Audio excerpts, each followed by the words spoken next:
আসলে আমার হাজবেন্ডকেই কোরবানের গরু। আমার হাজবেন্ডকে এভাবে নিয়ে যায় মেকিং করতেছে। কোথাও কোথাও কোনো জায়গায় কি নজির আছে একজন রিমান্ডের আসামিকে এভাবে গরুর মতো রশি বেঁধে আমার হাজবেন্ডকে এলাকায় এলাকায় নিয়ে যায় মেকিং করে জিরো টলারেন্স ঘোষণা করতেছে ওসি আরিফ। আসসালামু আলাইকুম, আপনারা আমাকে চেনেন, আমি সাজ্জাদের বউ তামান্না।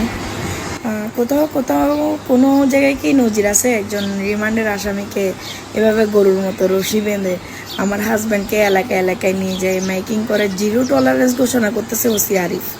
আসলে আমার হাজব্যান্ডকেই কোরবানের গরু। আমার হাজব্যান্ডকে এভাবে নিয়ে যায় মেকিং করতেছে। কেন জিরো টলারের মধ্যে কি ওই টলারে আর জায়গা নাই আর কোনো ক্রিমিনালকে অ্যাটাচ করার জন্য? না, আমার সাজ্জাদকে আপনারা যেরকম ইচ্ছে এরকম করতেছেন।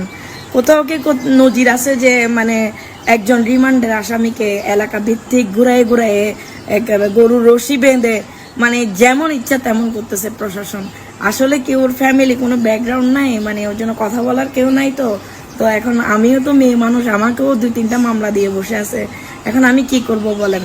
আমি আপনাদের উপর ছেড়ে দিছি। আপনাদের কি মনে হয় এটা কি মানে মানবাধিকার লঙ্ঘন হচ্ছে না আমার হাজবেন্ডকে যে এভাবে গরুর রশি দিয়ে বেঁধে এলাকায় এলাকায় নিয়ে গিয়ে আমার হাজবেন্ডকে অপমানি করা হচ্ছে কেন?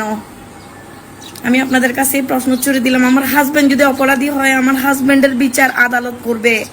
ওসি আরিফ আমার হাজবেন্ডকে অ্যারেস্ট করে নাই, আমার হাজবেন্ডকে সুচি অ্যারেস্ট করাইছিল। আমি এটা বারবার বলছি যে ওসি আরিফের কোনো ওইখানে সুযোগই নাই। বসুন্ধরা সিটিতে আমরা ঘুরতে গেছি, ওই অবস্থায় আমার হাজবেন্ডকে সুচি দেখছে। দেখার পরে ওইখানে সিকিউরিটি গার্ড রুমে নিয়ে যাওয়ার পরে আমরা 3 ঘন্টা পরে পুলিশ আসছে, 3 ঘন্টা পরে আমি এবং আমার স্বামী একসাথে অ্যারেস্ট হই। আমি পরের দিন ছুটে আসি। আমার হাজবেন্ড যখন তামান্না তামান্না করে চিল্লাইতেছিল, আমি তখন আমার মোবাইল হারাই গেছে, তাই মোবাইলের জন্য 5 মিনিটের জন্য আমি নিচে নামছিলাম। একসাথে অ্যারেস্ট হয়েছি। ওসি আরিফ বা সিএমপির কোনো কমিশনার আমার হাজবেন্ডকে অ্যারেস্ট করে নাই, কিন্তু ওরা সিম্পেথি নেওয়ার জন্য আমার হাজবেন্ডকে আজকে রাস্তায় নামাইয়ে আমার হাজবেন্ডকে এত অপমান না করে উনি কি গুলি করে মারতে পারতেছে না?